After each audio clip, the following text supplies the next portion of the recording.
Bonsoir à tous, ravi de vous retrouver. L'année 2022 sera l'année de l'économie. Le président de la République l'a affirmé à plusieurs reprises. Pour ce faire, des mesures ont été annoncées, notamment depuis décembre dernier, où le chef de l'État avait décidé la levée du gel de plusieurs projets d'investissement pour des raisons administratives. On l'aura remarqué d'ailleurs, un vrai coup de pied a été donné à la fourmilière. 877 projets d'investissement ont été recensés et plus de 670 autres ont été ouverts et vont commencer à produire. Un travail de suivi est en cours sur le terrain avec le médiateur de la République et ses représentants à travers le territoire national. Pour en parler, justement, nous recevons ce soir le médiateur de la République, M. Brahim Red. Bonsoir. Bonsoir, madame. Merci d'avoir accepté notre invitation. Alors avant peut-être de vous poser la première question, je vais vous suggérer de regarder avec nous ce compte-rendu qui revient justement sur l'intérêt qu'accorde le président de la République à cette levée du gel sur les projets économiques. Regardez, c'est un compte-rendu signé Badia Amani. Qu'accorde le président de la République, Abdelmajid Tebboune, au dégel des projets économiques en souffrance. Des instructions ont d'ailleurs été données au médiateur de la République, Brahim Red, pour être à l'écoute et accompagner les investisseurs aux fins de lever toutes les contraintes qui jusque-là ont bloqué des centaines, voire plus, de projets à travers tout le territoire national. Pour un suivi minutieux de ce dossier, le médiateur de la République est tenu de présenter au président de la République un rapport détaillé à chaque Conseil des ministres pour le mettre au courant de l'évolution de la situation de ces projets. Des projets dont la concrétisation est à portée socio-économique vu le nombre d'emplois et de la richesse qui en découleront. Le premier magistrat du pays qui a fait sien le défi de l'affranchissement de l'économie nationale de la rente pétrolière a donné le temps. L'année 2022 sera une année éminemment économique. Ces projets sont justement susceptibles de donner un coup de pied dans la fourmilière. C'est ce à quoi œuvre la médiation de la République à travers ses différents représentants sur tout le territoire national. Des entraves et des difficultés rencontrées au niveau des administrations publiques ont bloqué bon nombre de projets, dont certains n'ont jamais pu aboutir. D'autres ont été réalisés mais n'arrivent pas à démarrer leur activité. Et d'autres encore sont achevés à 100% avec un matériel installé et qui risquent des pannes faute de ne jamais fonctionner. Ces chefs d'entreprise dont les appels de détresse ont pourtant été multiples, mais vains auparavant, commencent à reprendre confiance et voir le bout du tunnel. La machine est enclenchée, des résultats concrets commencent à apparaître sur le terrain et certains opérateurs économiques ont réussi à lancer leurs activités ou à les relancer pour certains. Et ce n'est pas fini. Une guerre implacable à la bureaucratie est engagée et une dynamique qui verra entrer en activité bien d'autres projets pour peu que le patriotisme économique tant prôné par le président de la République anime tous les acteurs sur le terrain. Alors, Monsieur Mred, vous avez prononcé votre première communication lors du dernier Conseil des ministres. Ça va devenir d'ailleurs une habitude, hein. Ça sera chaque quinzaine de jours. Vous avez déclaré justement lors de cette intervention que 877 projets d'investissement ont été recensés et quelque chose comme 680 autres ont été ouverts et commencer à produire après donc la levée d'obstacles. Est-ce qu'on peut savoir aujourd'hui quel est le coût et la nature, mais aussi quel est l'impact en termes donc de création de richesses et d'emplois de tous ces projets justement qui ont été débloqués? Merci. Je tiens d'abord à vous remercier pour l'invitation que vous m'avez donc accordée. Ce processus, il a été enclenché en date du 4 décembre. Comme M. le Président de la République avait présidé la réunion sur la relance de l'investissement, notamment industriel. C'est ce jour-là, précisément, où il a eu à le dire de manière franche, telle de la sincérité qu'on lui connaît.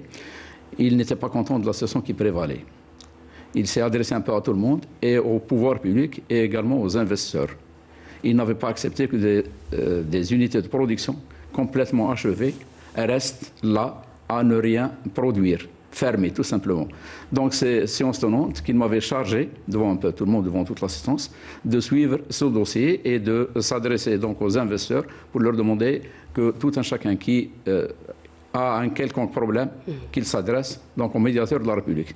C'est là où je me suis donc trouvé responsabilisé, hautement responsabilisé donc, et c'est un signe et honneur que de me confier cette sensible mission.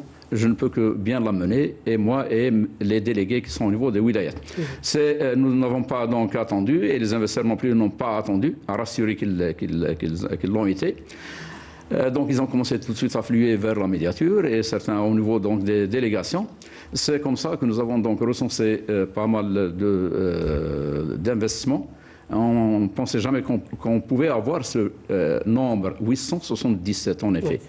Et il se pourrait qu'il y en ait d'autres, 877. Donc il a fallu aller sur place pour vérifier, pour constater sur place donc la teneur un peu de ces projets. C'est ce que nous avons commencé par faire.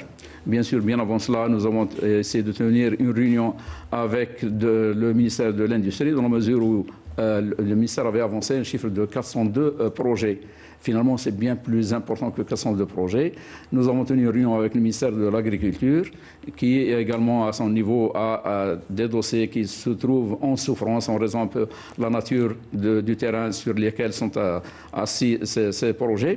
Donc, après ces réunions, nous avons commencé par aller sur le terrain et en relation avec les Wali, qui ont été également aussi sensibilisés que l'ont été les membres du gouvernement, qui ont commencé précisément à recenser ces projets, libérés qu'ils étaient. Donc, parce qu'avant, il est vrai, des problèmes bureaucratiques, mais il y avait également certains autres problèmes d'ordre plutôt technique qui faisaient que les projets ne s'ouvrent pas, n'entrent pas en exploitation. Donc, il a fallu procéder à ce recensement. Et le président, qu'est-ce qu'il a voulu? Il n'a pas accepté que quelles que soient les raisons qui ont fait que ces usines, ces projets, ces investissements restent fermés, quelle que soit la nature donc du problème. Et il nous a tous demandé d'ouvrir, de les mettre en exploitation et d'étudier de l'aval en amont donc la nature de ces problèmes et de leur trouver des solutions. C'est pourquoi précisément il y a eu 679 exactement projets donc recensés, mis en exploitation ou sur le point donc de le devenir, et ce qui a permis bien sûr une certaine dynamique, ce qui a permis donc d'offrir l'équivalent de 39 242 emplois. Oui. Et certainement bien davantage avec donc la mise en service de certains autres recensés que nous n'avons pas encore cités. C'est pourquoi précisément le président m'avait demandé de venir à chaque fois devant le Conseil des ministres et de présenter une situation sur un peu l'évolution de la question, parce que ça lui tient à cœur. Il sait que disons, le salut de l'Algérie, c'est dans l'économique. Maintenant qu'il avait terminé l'édifice institutionnel, il a voulu faire de l'année 2022 une année hautement économique, exceptionnellement économique. Oui, c'est vrai que le président de la République n'arrête pas de rappeler justement que l'année 2022 est une année et l'année de l'économie. Hier encore, d'ailleurs, lors de son déplacement au ministère de la Défense, il l'a rappelé encore une fois, absolument. Oui. Alors ces données ne renseignent-elles pas, selon vous, le niveau de la bureaucratie, justement, quand on voit qu'en un laps de temps très bref, vous avez pu quand même développer une situation qui dure depuis quelque temps. Est-ce que ça renseigne sur le niveau de la bureaucratie de notre administration, une bureaucratie à laquelle le président de la République déclare la guerre aujourd'hui? Oui. Et de la responsabilité, et de la bureaucratie et de la fuite de ces responsabilités. Quand on est responsable à un niveau ou à un autre, nous avons normalement le droit et le devoir de prendre des décisions. Il n'est pas question qu'on voie tous les jours donc des usines qui sont là, qui logiquement doivent recruter des jeunes en attente, des jeunes qui, pour certains, sortis de l'université, mais malheureusement, ils ne peuvent rien faire. Les investisseurs, ils sont là, ils sont en face donc d'une machine qui, malheureusement, ne leur vient pas en aide, la machine administrative. Il est vrai qu'il y a de la bureaucratie, mais il y a également donc cette notion de responsabilité. En principe, quand on est responsable au niveau d'une structure verticale ou horizontale, au niveau d'une wilaya, mais je dois recenser un petit peu ce que sont les difficultés entre autres liées à l'emploi. Je sais qu'il y a des possibilités, je dois en principe agir de manière à ce que ces possibilités soient réelles, que les opportunités soient disons, offertes, ne serait-ce qu'à partir de l'emploi, de la création de la richesse. Donc, on parlait de bureaucratie, oui, il est vrai qu'il y a de la bureaucratie, dans la mesure où, là où se présente l'investisseur, il est malheureusement, d'abord, il n'est pas écouté. Deux, on lui demande des choses quasiment impossibles à faire. 3, on lui sort certainement des choses impossibles à réaliser. Donc, il ne peut rien faire. Bon, pour ceux qui ont eu le courage, en ce qui concerne du moins l'édification de ces unités de production, ceux qui ont le courage, ils ont été donc au-delà de ce que sont les prescriptions administratives. Ils n'ont pas cherché. Ils ont osé, ils ont été audacieux, ils ont construit. C'est-à-dire même s'ils n'ont pas eu de réponse, voilà, ils ont construit quand même. Ils ont quand même construit. Oui.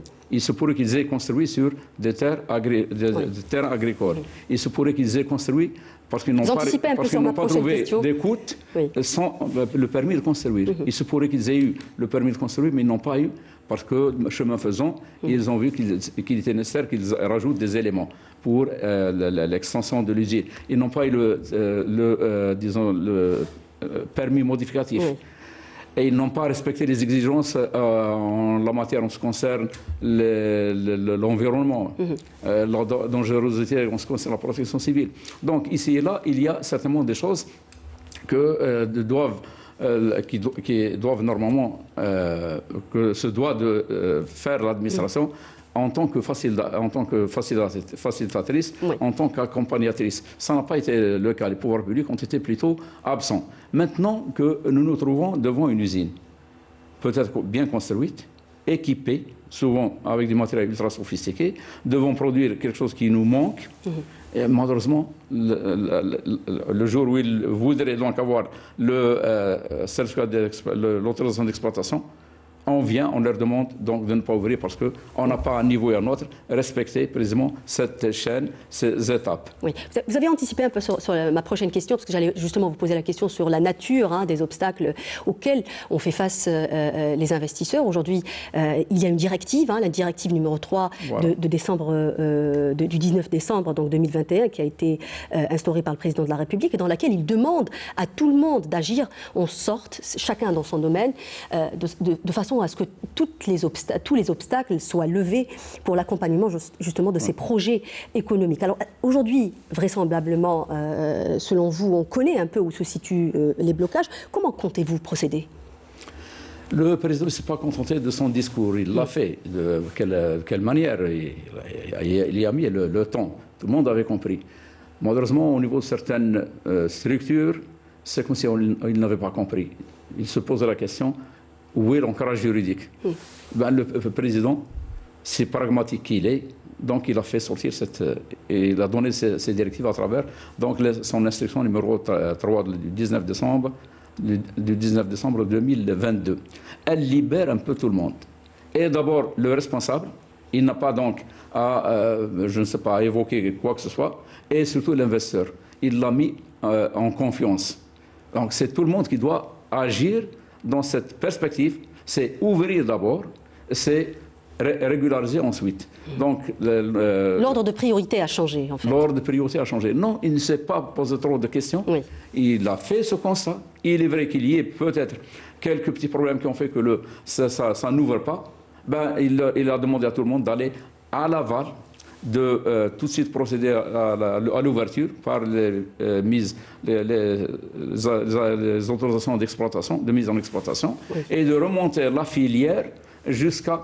moi, je comparais ça à un film à séquence. Vous qui êtes dans les médias, à un film à séquence.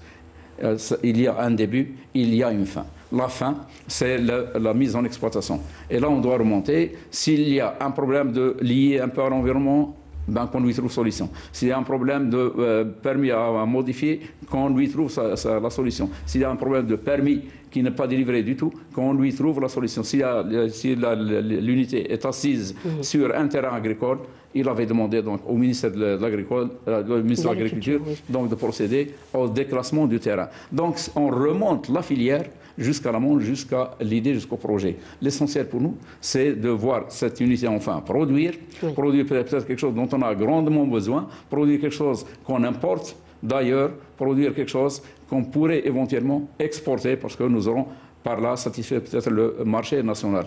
Donc c'est cela ce qui importe pour le président, et ça a été à l'origine donc d'une dynamique économique, il est vrai, mais qui a, disons, permis à une dynamique sociale également de s'y instaurer dans la mesure Absolument, où... j'allais vous dire créer aussi de l'emploi et des richesses, parce que ça oui, c'est très important. C'est un cheval de bataille pour le président de la République, mettre l'humain au centre des préoccupations, justement.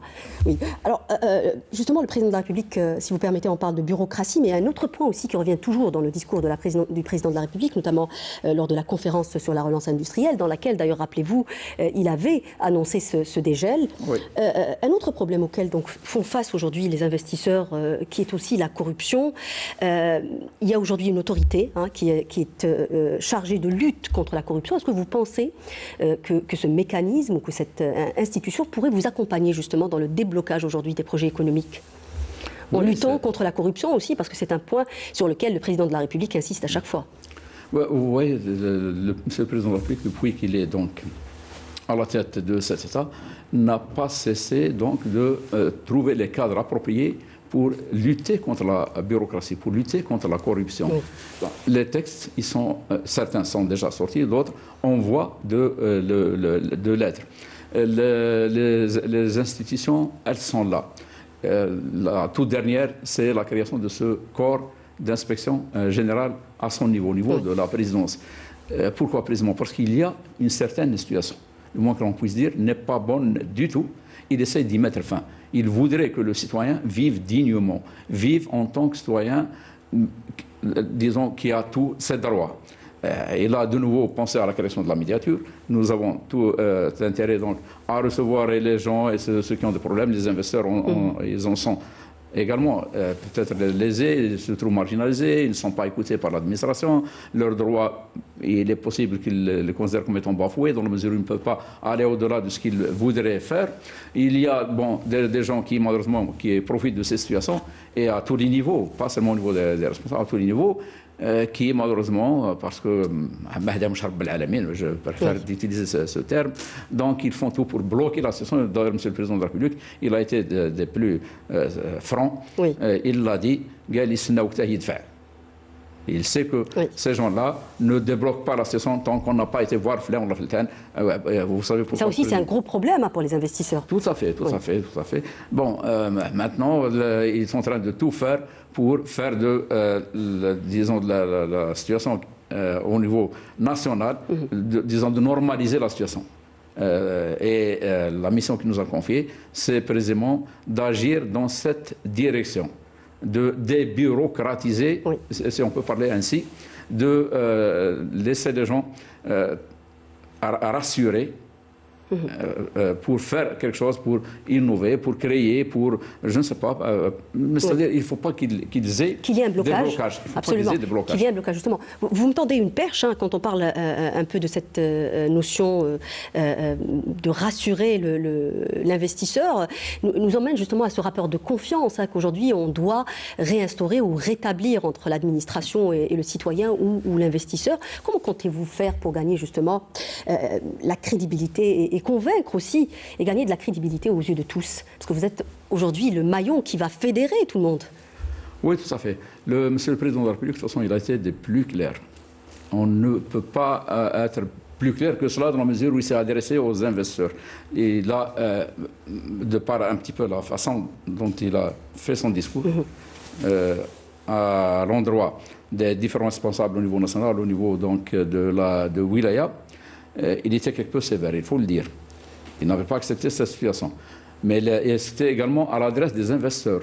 Il a voulu les rassurer, il a voulu les mettre en confiance. Donc c'est beaucoup plus une question de confiance. Lui, il a fait le premier pas. On peut le considérer comme tel. C'est aux autres à agir, à être bien plus sincères et à aller dans le sens de ce qu'il voudrait. Il voudrait précisément que l'année 2022 soit une année hautement, exceptionnellement économique. Il voudrait que la scène, d'une manière générale, soit assainie. Oui. Il voudrait donc que tout un chacun agisse de façon à ce qu'ils ne se sentent pas bloqués à un niveau et à un autre. Il voudrait donc un petit peu clarifier les choses. C'est pourquoi précisément il nous a chargé de suivre un peu ces questions en relation bien sûr avec les uns, avec les autres au niveau national, au niveau de Wilaya, mais également avec les investisseurs. J'ai eu dans le cadre de cette mission à me recevoir plus d'un investisseur sous forme, donc, disons, collégiale. Ils viennent quand il s'agit de patronat. Donc j'ai reçu plus d'une organisation patronale, mais j'ai reçu également des investisseurs à titre individuel, bien sûr posant leurs problèmes, mais également montrant un petit peu leur satisfaction. Et au niveau du terrain également, nous l'avons constaté. Ils sont très nombreux, ceux qui, enfin, ils disent, le président n'a pas attendu. Il a fait son discours, mais il a fait suivre ça avec donc, des actes sur le terrain. Et les actes sur le terrain, c'est nous qui les menons dans la mesure où, sur place, au nom donc, de M. le Président de la République, nous leur disons, nous sommes là. Vos problèmes, ils sont les nôtres. Nous sommes là pour vous faciliter un petit peu disons, la tâche, l'introduction auprès des différentes administrations. Et les administrations ont joué les jeux, les pouvoirs publics, au niveau des wilayats. C'est parce que M. le Président les a libérés également. Avant, on pouvait invoquer n'importe quoi pour juste bloquer. Maintenant, c'est tout le monde, c'est la course. Moi, c'est en suivant les JT tous les soirs.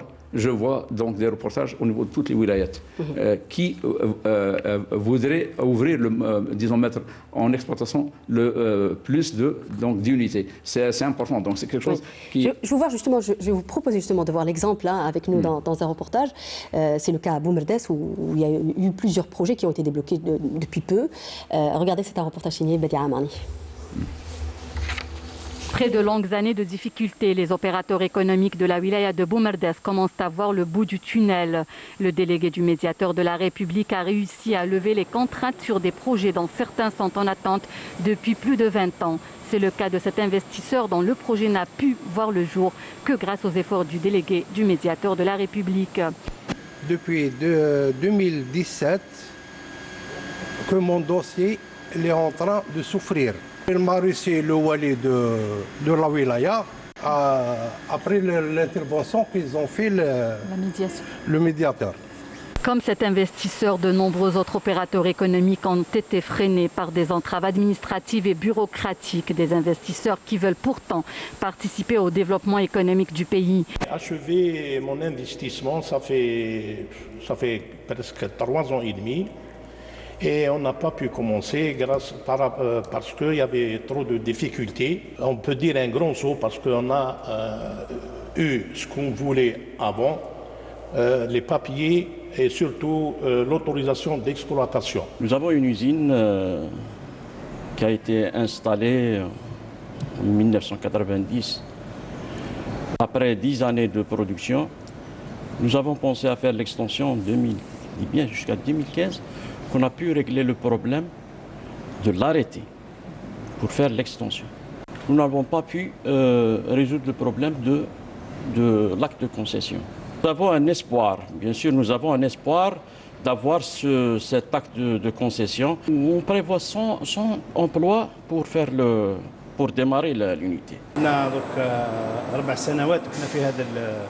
Cela fait 4 ans que j'ai mis en place mon usine. Nous avons réalisé ce projet après beaucoup de difficultés. Aujourd'hui, alhamdoulilah, grâce à l'intervention du président de la République, nous venons de recevoir notre autorisation d'exploitation. Animé par la volonté de voir les projets aboutir au niveau de la wilaya de Boumerdes, le délégué régional de la médiation de la République accompagne les investisseurs pour qu'ils puissent démarrer leurs activités.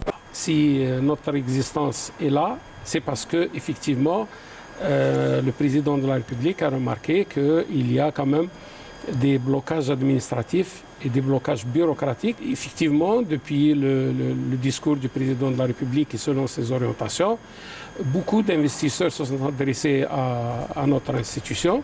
Nous sommes actuellement autour d'une trentaine d'entreprises dont le processus de règlement soit il a été finalisé, soit en cours de finalisation du processus donc de démarrage et qui ont bénéficié des permis d'exploitation au niveau de notre wilaya. Notre délégation elle est chargée de recevoir les doléances des citoyens, que ce soit des citoyens moraux ou des citoyens pour leurs problèmes qui se trouvent au niveau des administrations publiques.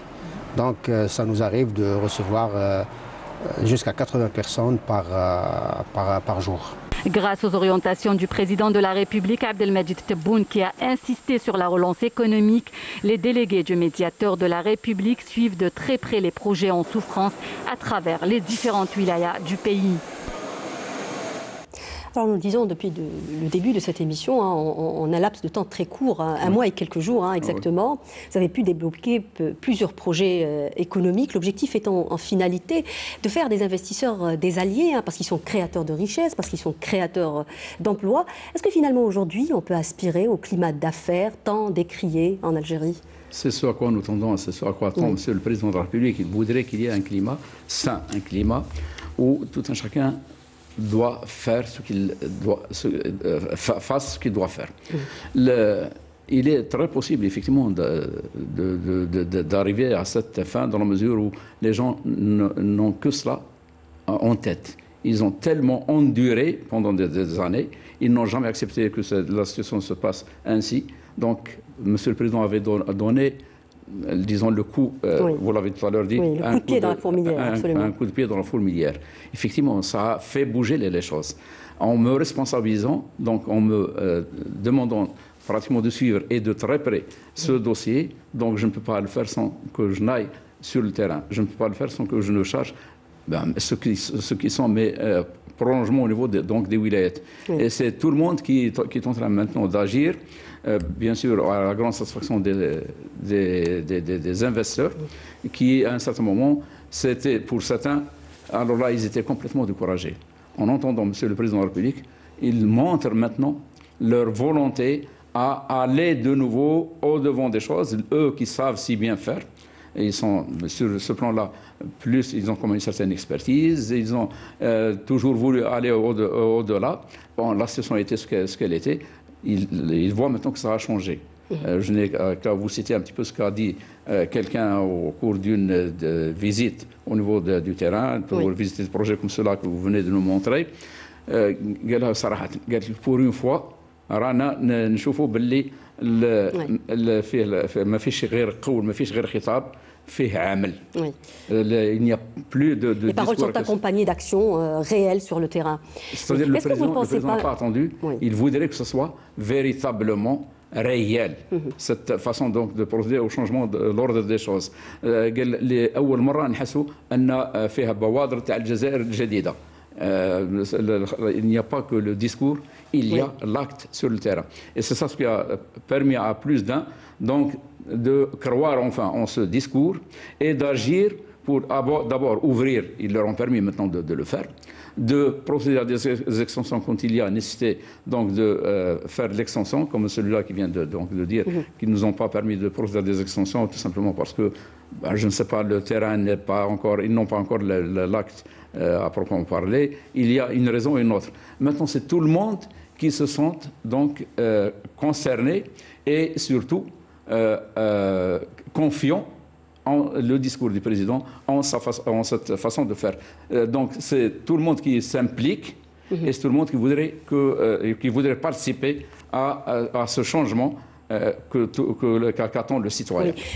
Monsieur Mred, on ne doute pas de votre implication, hein, on le voit d'ailleurs en très peu de temps, beaucoup de choses ont été faites. Mais est-ce que vous ne pensez pas aujourd'hui qu'il y a aussi un autre obstacle qui pourrait être par exemple les textes? Certains textes aujourd'hui, vous le savez très bien, peuvent limiter votre démarche, ils sont carrément contre la liberté d'investir. Oui, tout à fait. Mais si on avait tenu compte des textes, jamais on aurait ouvert donc tant d'unités. Les textes, ils sont ce qu'ils sont, mais il y a pas mal de chantiers qui sont maintenant ouverts pour précisément réformer un petit peu, pour revoir ces textes, pour peut-être imaginer d'autres situations. Il y a pas mal de projets qui sont au niveau donc, du gouvernement. On se concerne d'abord le code de l'investissement, la refonte de certains autres cadres juridiques. La finalité, c'est faire en sorte que l'investisseur se sente en position donc il ne pensera qu'à la production, il ne pensera qu'à l'effort d'exportation éventuellement, il ne pensera qu'à la création de richesse et la création de l'emploi. Si texte il y a et qui pourrait être aujourd'hui un élément de blocage, eh ben on va agir de manière à ce que ce texte, ce n'est pas le Coran après tout, à ce que ce texte soit modifié, voilà. il le sera. Il y a pas mal de textes qui sont déjà prévues, toute une série déjà de fins prêtes et d'autres qui seront sur le point donc dans peu de temps, Inch'Allah. Il y a aussi l'outil de la numérisation. Oui, voilà. Tout à l'heure, on avait parlé de la bureaucratie. Ben, qu'est-ce qui pourrait mettre fin à la bureaucratie? Sinon, la numérisation. Alors, les éléments qui sont à un niveau et à un autre n'auront plus, dans la mesure où il y aura une certaine traçabilité, il n'y aura plus de blocage. L'investisseur ou n'importe quel citoyen qui a des doléances, il peut suivre un peu son affaire. Oui. Il peut suivre son affaire dans la mesure où tout sera numérisé. C'est une véritable bataille et je crois que le président en a parlé plus d'une fois. Et c'est tout le monde qui se met maintenant bon, il y a ceux qui sont assez bien avancés, certaines structures, d'autres, elles vont nécessairement donc suivre et ce sera le salut en ce qui concerne la lutte contre la bureaucratie. Oui. Alors vous disiez tout à l'heure qu'il y a eu quelque chose comme 40 000 emplois qui ont été créés. Oui, presque 40 000, oui. Oui. Alors le citoyen est aujourd'hui placé clairement au centre des priorités, au centre du programme du président de la République, le but étant de lutter contre le chômage et de réduire donc les disparités, ça c'est un point très important, réduire les disparités entre les régions à travers l'investissement local. Oui. En tout cas, tous ces projets nouvellement ouverts, ils sont répartis à travers le territoire. Nombreux sont ceux livrés qui sont au niveau donc national, au niveau de la frange nord. Il y a de nombreuses autres unités, de nombreuses autres unités au niveau des hauts plateaux et également au niveau du Grand Sud. Et là, les zones d'ombre aussi, vous en avez parlé dans des déclarations. Oui, et au niveau même de certaines zones, parce qu'aujourd'hui elles se trouvent donc bien viabilisées à proprement parler, dans la mesure où il y a de l'énergie, il y a des routes qui sont ouvertes, on peut en faire effectivement des zones de production, d'autant plus que ces zones, elles sont situées au niveau rural, qui dit zone d'ombre, des zones rurales essentiellement, donc il y a de la production de légumes, de fruits, de toutes sortes, il y a la femme rurale, on pourrait éventuellement agir à ce niveau et faire en sorte que l'emploi également soit assuré à ce niveau-là. Donc c'est toutes les régions du pays qui resteraient donc concernées tout en pensant à un aménagement de territoire assez intelligent, les équilibres effectivement entre régions. Je pense que les données sont maintenant bien clarifiées. On sait ce qu'on veut, on sait où aller. La finalité, c'est l'homme. La finalité, c'est le citoyen. Oui. D'autant plus que les universités, maintenant, elles fournissent un peu disons, de matière grise, mais malheureusement, jusque-là, parce que l'appareil de production n'avait pas suivi, les gens ne trouvent pas de débouchés. À l'avenir, puisqu'elles sont également impliquées, elles sont mises à contribution, elles sont ouvertes sur leur environnement, elles sauront à l'avenir produire cette matière grise formée pour l'appareil de production qui va suivre. Donc c'est une dynamique sur le plan également de l'agriculture, les grands aménagements, d'une part, les périmètres agricoles au niveau des hauts plateaux, au niveau du Grand Sud, également ça pourrait aller dans ce sens. Oui. Il reste maintenant à ce que les gens soient organisés, à ce qu'ils croient en ce discours, à ce qu'ils aillent sur le terrain. Et nous sommes là pour les accompagner, nous sommes là pour pour les aider à affronter s'il y a nécessité, donc cette administration. Et libérer du poids de la bureaucratie, tout simplement. Oui, alors une politique concrète, vous dites, pas uniquement des paroles, vous le dites depuis tout à l'heure, pour bien plus de clarté, comment aujourd'hui, c'est une question un peu directe, mais comment un investisseur, par exemple, qui pense être victime d'une lourdeur, d'une bureaucratie ou n'importe quel comportement opaque, pourrait-il vous faire parvenir sa plainte? Vous pensez que vous êtes aujourd'hui accessible, Monsieur Mered? Oui, tout à fait. Monsieur le Président, en créant de nouveau le médiateur de la République, depuis donc février 2020, il savait que le citoyen se heurte à des problèmes à l'infini, à une administration pas humaine, il faut le dire. Donc le fait de créer cette entité, c'est pour lui permettre précisément d'être à l'écoute du citoyen. Il sait que là où il va, les portes lui sont fermées. C'est notre vocation, c'est notre mission. C'est précisément ouvrir les portes, aussi bien au niveau central qu'au niveau local. Il ne s'est pas permis de ne laisser que la structure au niveau central. Il a créé au contraire des structures au niveau des wilayats. Et les délégués, qui sont des emplois supérieurs, c'est important, qui ont donc leur importance, malgré le peu de moyens dont ils disposent, du moins à l'instant, ils sont en train de faire un travail extraordinaire. Nombreuses sont les requêtes, nous sommes à disons, plus de 96 000, je crois. Vous avez parlé de 88 000. 88 000, oui, voilà. 88 000 requêtes, en effet, dont 97% ont été étudiées. Et nombreuses sont celles-là qui ont donc trouvé solution. Puisque nous y sommes, l'investisseur, je l'ai dit, il est d'abord un citoyen qui rencontre des problèmes. À ce titre, nous ne pouvons que le recevoir, comme nous recevons n'importe quel autre qui a des problèmes d'une autre nature.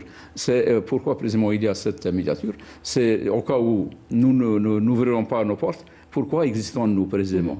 Pourquoi existons-nous? Donc nous avons tout intérêt à être à l'écoute, à intervenir au besoin au niveau des différentes administrations, à suivre leurs requêtes selon un certain cheminement, à attendre la réponse. Au cas où la réponse n'est pas satisfaisante, parce qu'il y a quelques ambiguïtés, nous avons également tout intérêt à revoir un peu la question, tout en le tenant informé.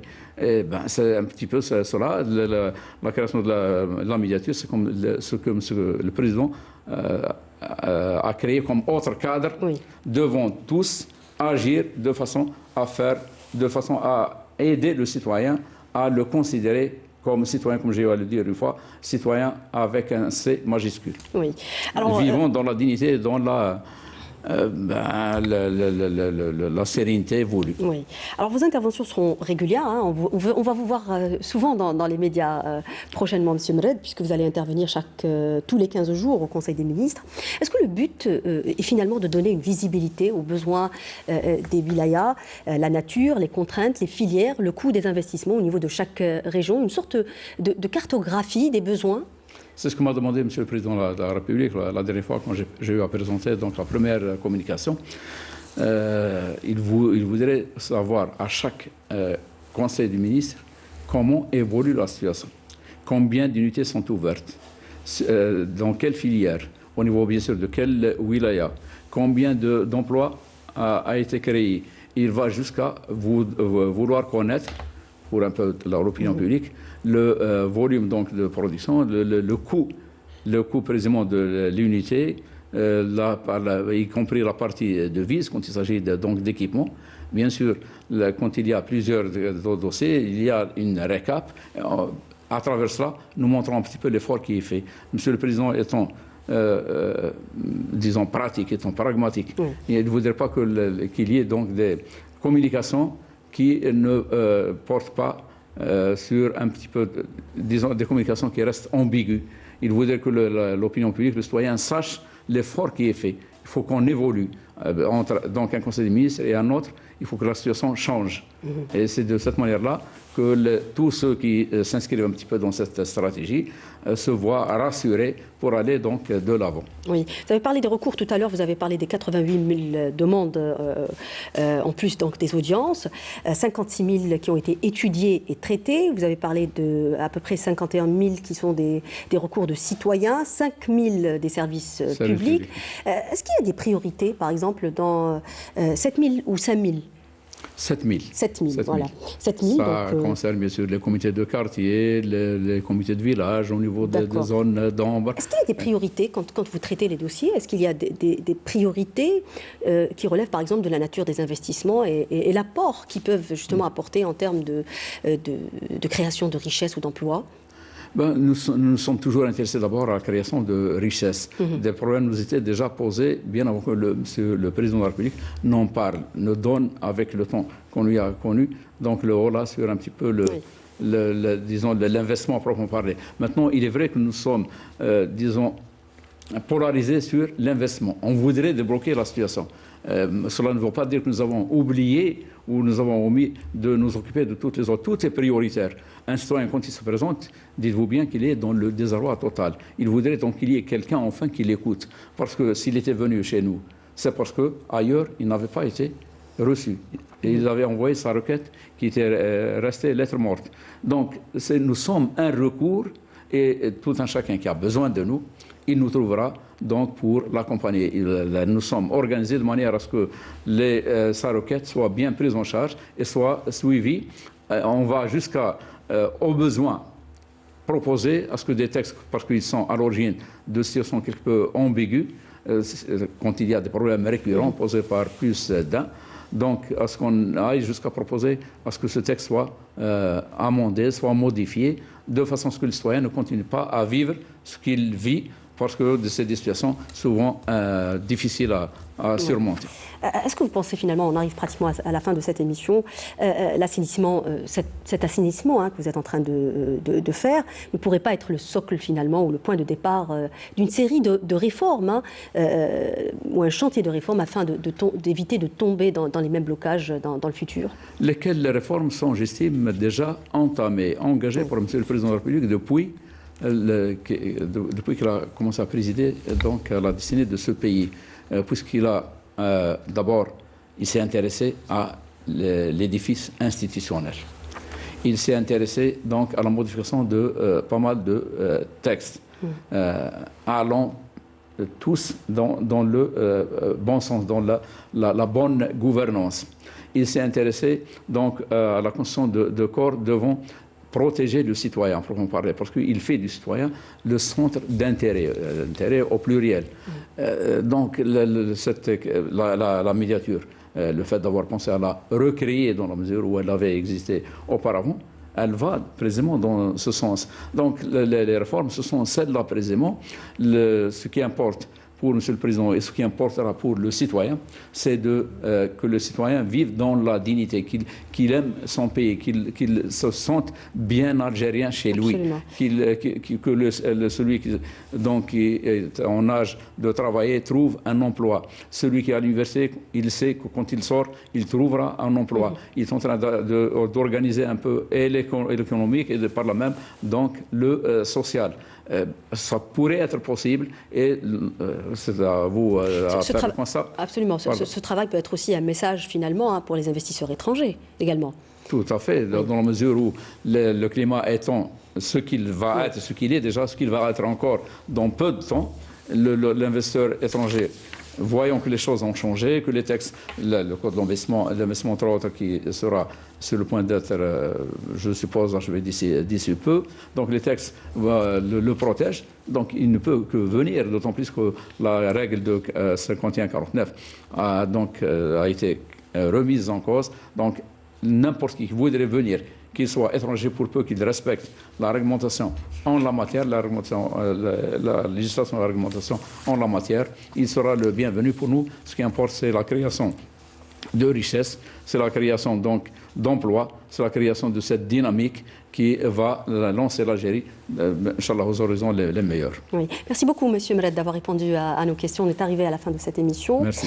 Merci à vous de nous avoir prêté attention. Cette émission est à présent terminée. Excellente suite des programmes sur Canal Algérie.